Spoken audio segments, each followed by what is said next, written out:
They fenced off my ranch without warning. Just hammered the posts into the dirt like they owned the land, cutting off my cattle trail, blocking my only southern access gate, and bolting it shut with a smug little sign. Private HOA property. No trespassing. I remember just standing there, wind brushing through the grass, staring at that sign like it was some kind of bad joke. A morning sun hung low behind the ridge, painting the whole thing gold. And right in the middle of it, that crooked little sign flapping like a challenge. They didn't know who they were messing with. I didn't scream, didn't storm over or yank the fence down. I just stared at it for a long moment, then walked back to my porch, where the coffee was still warm, and the paperwork waiting on my old oak table suddenly took on a new kind of relevance. See? I'm not the shouting type. I've spent most of my adult life working in land arbitration, quietly helping farmers and ranchers settle disputes over forgotten boundaries and misfiled deeds. I've walked more fences and studied more maps than most county clerks have, seen in their lifetimes. I don't do loud. I do exact. 3 years ago, I bought this 80-acre spread just outside of town. Rolling pasture, 3 cattle ponds, and a winding gravel road that cut across what used to be open land but now bordered. A shiny new HOA development on the south side. They named it Cedar Trace like it was some kind of rustic utopia. In truth, it was just a sprawl of over-leveraged cul-de-sacs and vinyl fences, built so tight that neighbors could hear each other sneeze. For a while, we coexisted. I didn't bother them, and they didn't much notice me, until some of their new residents started complaining about my livestock crossing the access trail to drink from the south pond. One guy yelled at my ranch hand for dust blowing over his backyard. A lady snapped a photo of my hay bales and claimed it was a fire hazard. Still, I let it go. But then the HOA president, a man named Byron Reed, all pressed khakis and fake charm, showed up one afternoon holding a clipboard and an agenda. He asked if I'd be willing to comply with their visual ordinances. Visual ordinances. I'm not part of your HOA, I told him calmly, watching his eyes scan my porch, like it offended him. Well, your property borders ours. There's an aesthetic standard we're trying to maintain. That was the first moment, the first flicker of control masquerading as civility. I still didn't raise my voice. Fast forward 6 weeks. I come back from a supply run, and there it is. Fence. 6 feet tall, bolted steel posts, reinforced mesh. Cut straight across my southern entry like a blade. No notice, no courtesy call. Just the sign, bold and insulting. Private HOA property. No trespassing. Except it wasn't their property. Not even close. I walked the boundary line that afternoon with my dog, a quiet red heeler named Boone. Every inch of it matched the old survey I pulled when I first bought the land. That gate, the one they sealed shut, was entirely on my side. And the trail they blocked? That wasn't some casual path. It was a deeded right-of-way, recognized by the county since 1964. They thought because I was quiet, I didn't know. They thought because I wore boots and kept to myself, I wouldn't fight. They were wrong. The next morning, I brewed a fresh pot of coffee and opened up my old file drawer. I pulled out the original property deed, the one with the grandfathered easement language highlighted in ink. Then I opened the topographic survey, followed by aerial photos taken before Cedar Trace was even a blueprint. Every document was already organized. I'd been watching them for months, recording conversations, photographing their gradual encroachments, logging every HOA notice dropped off at my fence post like propaganda. I wasn't preparing for war. I was just being thorough. But now, it was time to act. First stop, the county assessor's office. I filed a complaint regarding encroachment, backed by 3 notarized documents and a flash drive of drone footage. Then I contacted the civil engineering department to confirm easement rights, and they did in writing. After that, I walked into the office of a lawyer I'd worked with for years, Meredith Phelps, who specialized in rural land disputes. "You've got enough here," she said, flipping through the file. "They built on your land. This isn't just petty, it's illegal." Meredith helped me draft a cease and desist, which we delivered to the HOA via certified mail. 3 days later, I got a response from their lawyer, dismissive, arrogant, They claimed the access trail had fallen out of use and was therefore subject to dissolution by abandonment. They really thought that would stick.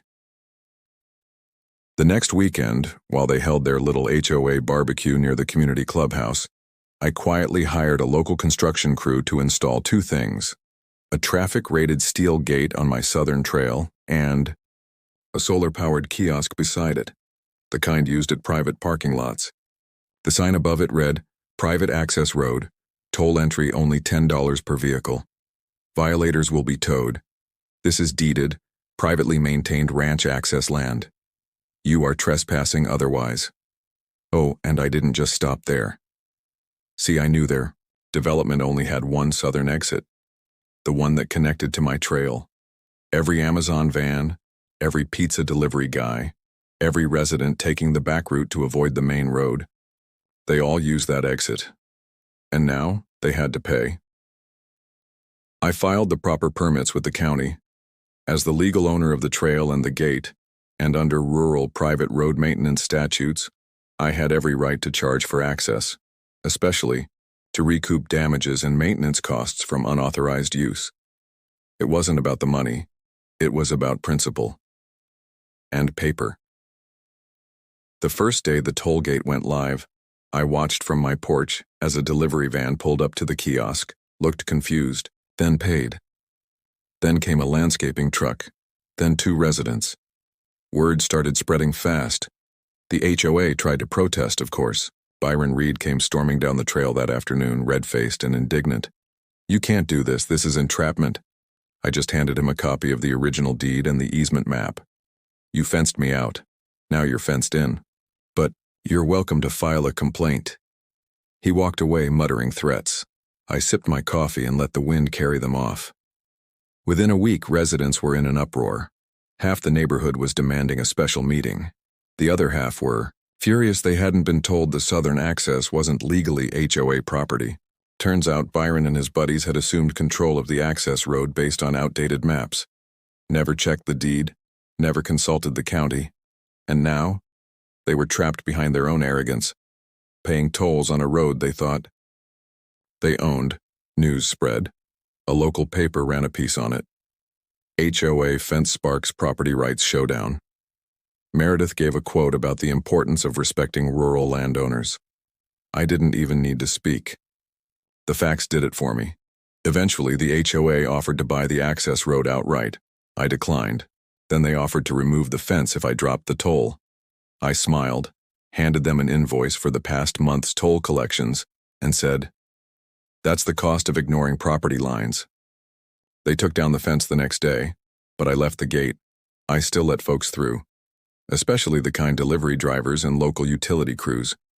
But every car still stops.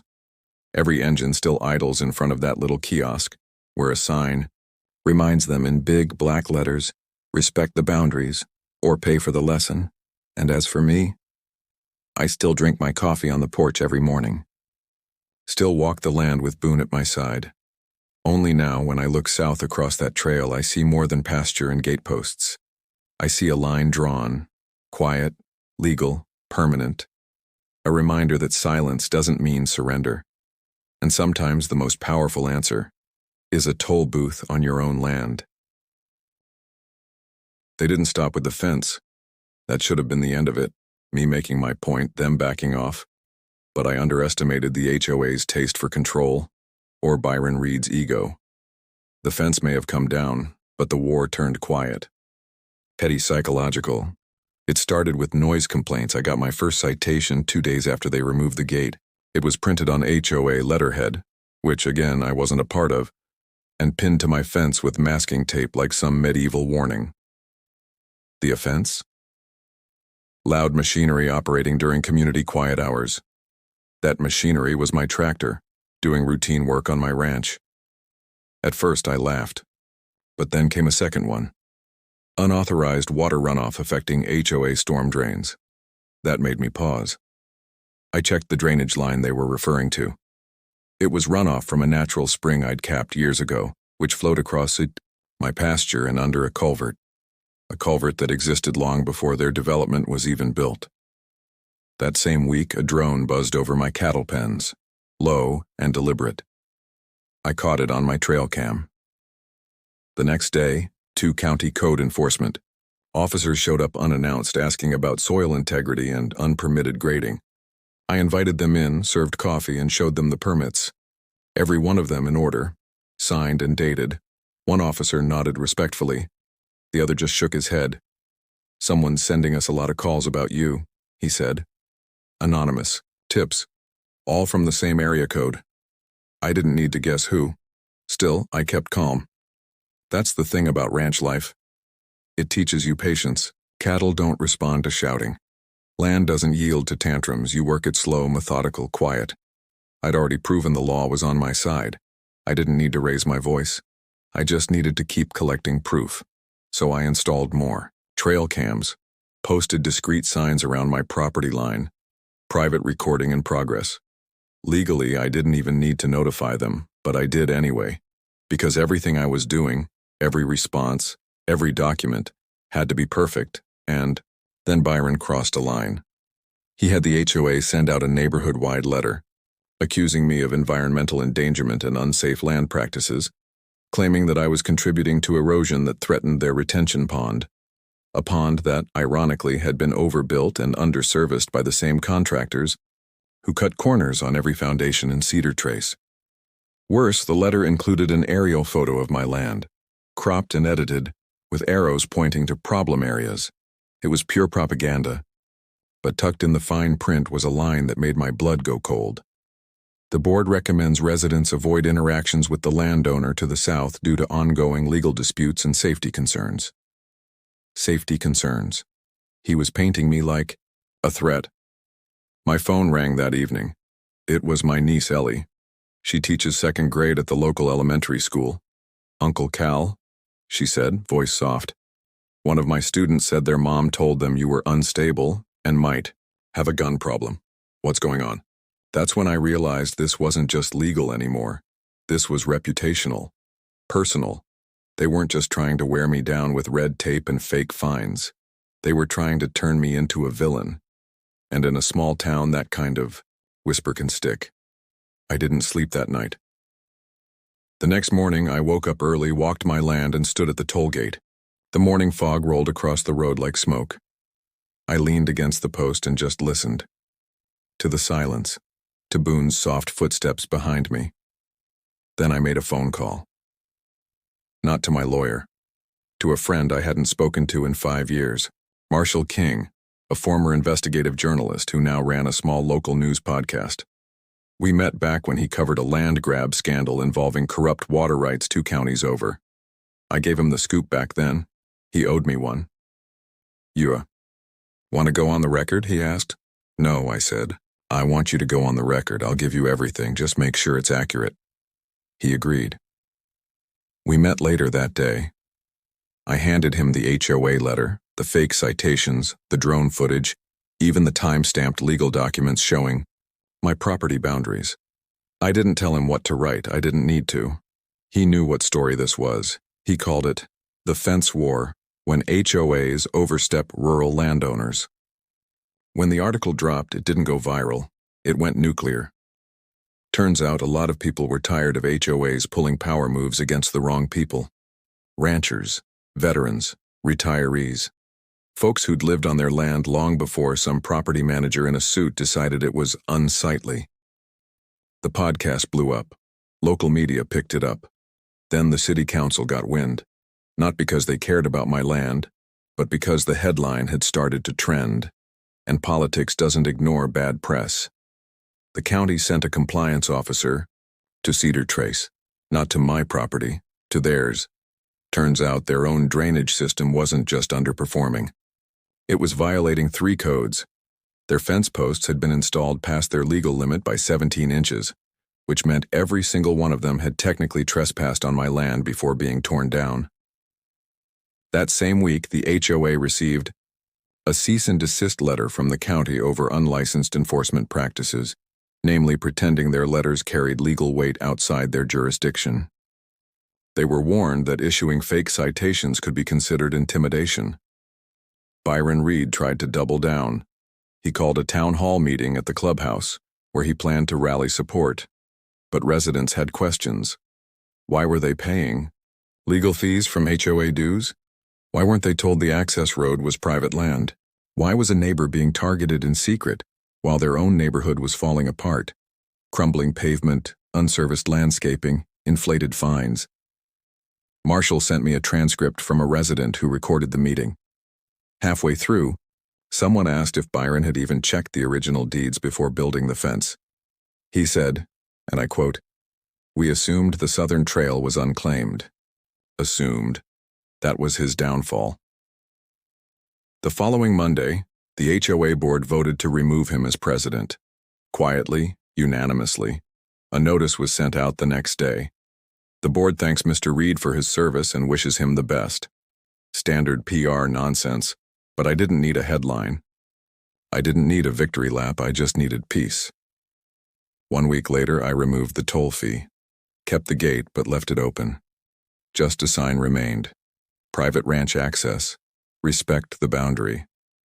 And folks did. Something had shifted. I started getting waves from passing cars. One woman dropped off a pie with a note that said, "Thanks for standing your ground." Even the Amazon driver started calling me Toll Booth Cal with a grin. It wasn't about winning. It was about not backing down. That's the thing about people like Byron. They think quiet means weak. That calm means you'll fold. But real strength doesn't need to shout.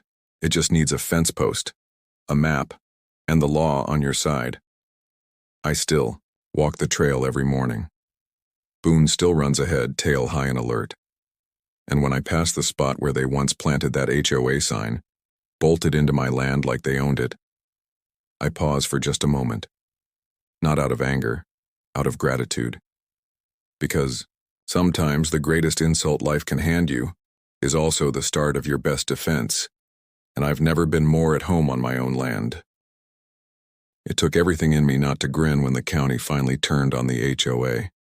After weeks of being painted as a rogue landowner, I watched Byron Reed's paper-thin authority collapse under the weight of one well-documented truth. I never broke the law. They did. Over and over again.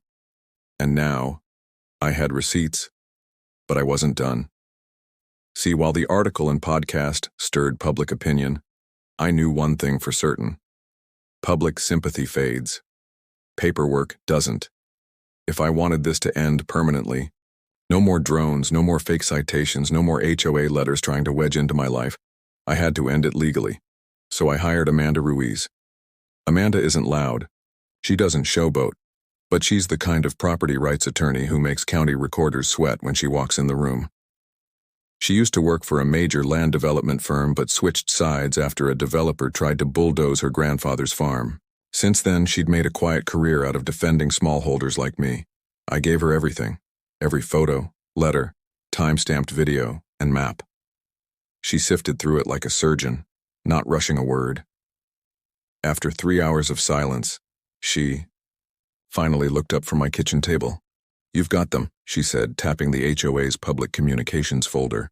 "Not just for trespass, in which we can prove with those fence post placements, but also defamation, targeted harassment, and possibly misuse of funds." "How solid is the harassment angle?" I asked. She smiled, the kind of smile that makes defense lawyers shiver. "You're a private landowner. They issued written threats under the guise of authority they don't have, sent drones over your land, encouraged others to avoid you based on false accusations, and contacted code enforcement without disclosing their vested interest in the outcome. That's not just petty. That's strategic abuse." She paused. "And it's civilly actionable. Byron Reed wasn't going to jail, but he was about to lose a lot more than his title." Amanda filed 3 motions, one for an injunction, to prevent any further contact or surveillance from HOA members, one for civil trespass, complete with drone footage and GPS fence data, and one for defamation, citing the community-wide letters that painted me as dangerous. But the part that turned this from a defense into a takedown was the audit. See, HOA boards are technically non-profit entities, which means they're required by law to maintain transparent financials, how dues are collected, what they're spent on, and who authorizes those decisions. Amanda subpoenaed the board's expenditures going back 3 years. And that's when everything broke open. Turns out Byron had been using HOA funds to hire private surveyors and contractors, without community approval, in an attempt to reclaim parts of the neighborhood he believed had been improperly deeded. In other words, he was trying to redraw the map behind everyone's back, and part of that scheme included my land, his endgame. To reclassify my southern trail, the one he blocked with a fence, as a public right-of-way maintained by the neighborhood, forcing me into the HOA by default. A backdoor land grab, all hidden behind pretty landscaping and community enhancement memos. The worst part? A handful of residents had voted for those budgets without realizing what they were funding. When the audit came out, the board panicked. 3 members resigned within 48 hours. A 4th tried to claim she never saw the documents, even though her name was on 2 checks. The city council called a special meeting to address the complaints flooding in from Cedar Trace. Homeowners wanted refunds, some wanted lawsuits. Most wanted Byron gone for good. Amanda moved fast. She negotiated a settlement with the new interim board. The HOA would issue a public retraction of all previous claims against me.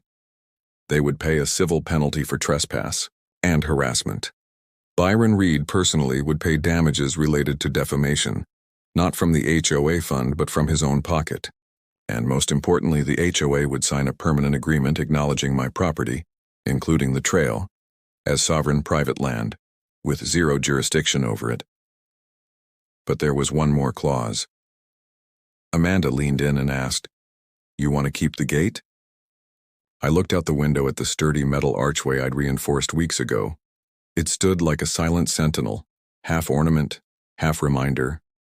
"Yeah," I said, "but let's make it formal." So we did. In the settlement, we added one clause, that any individual from the Cedar Trace HOA requesting access across my trail must provide written notice and request temporary easement approval, or pay a nominal access fee, $1 per crossing. Symbolic, really, but powerful. Because every time they used my trail to take a shortcut to town to get to the mail drop or reach the utility shed they placed just a foot over the boundary, they had to acknowledge they didn't own it. I turned the gate into a toll road not for money, for principle. Byron tried to fight it, refused to pay, even walked around it once. But the cameras caught it. One warning letter later, and he never tried again. His pride was no longer backed by authority. He was just a man trespassing on another man's land. The final blow came in spring. Marshall from the podcast followed up with a second episode. This one less about the drama and more about the system. How people weaponize bureaucracy. How quiet power, property lines, permits, truth, beats bluster every time. He interviewed Amanda, a few neighbors, even the county inspector who once investigated me. They all said the same thing in different ways. He didn't fight dirty, he just fought smart. The episode closed with a line I'll never forget. "When you stand on land you know is yours, when every inch has been earned, documented, and defended, it's not just dirt, it's dignity." I saved that recording. I listen to it sometimes when I walk the fence line, not out of spite. Just as a reminder, that peace isn't handed to you. You build it, you defend it, quietly, legally, proudly. The HOA learned that the hard way. The morning after the settlement, I stood at the gate. It had been months since the HOA had erected their first ill-advised fence. Now the same posts were repurposed for something that spoke louder than any protest or victory dance could. The trail I once thought I might lose, the gateway to my property, was mine again. But it was more than that. It was a quiet emblem of the kind of power that doesn't shout, the kind that doesn't require headlines or heroic speeches. It simply requires truth.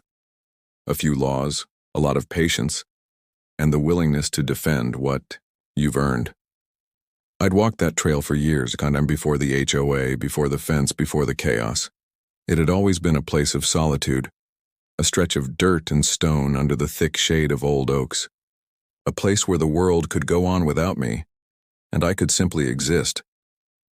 But now that trail had become a reminder of something deeper. It wasn't about the victory over the HOA. It wasn't even about the small win I'd managed to turn into a larger one. It was about reclaiming a space that had been mine all along, a place I didn't need to yell about, a place I didn't need to apologize for. The HOA had pushed too far, and they learned that land can't be taken with threats, no matter how dressed up or legal they try to make them seem. It's funny how power works. It isn't about what you can do with your fists or what you can demand with force. Real power is the kind that makes others question themselves without you having to lift a finger. The power to hold your ground when everyone else expects you, to bend, to resist the temptation of revenge and instead to find a way to make your presence known without being forced to prove your worth.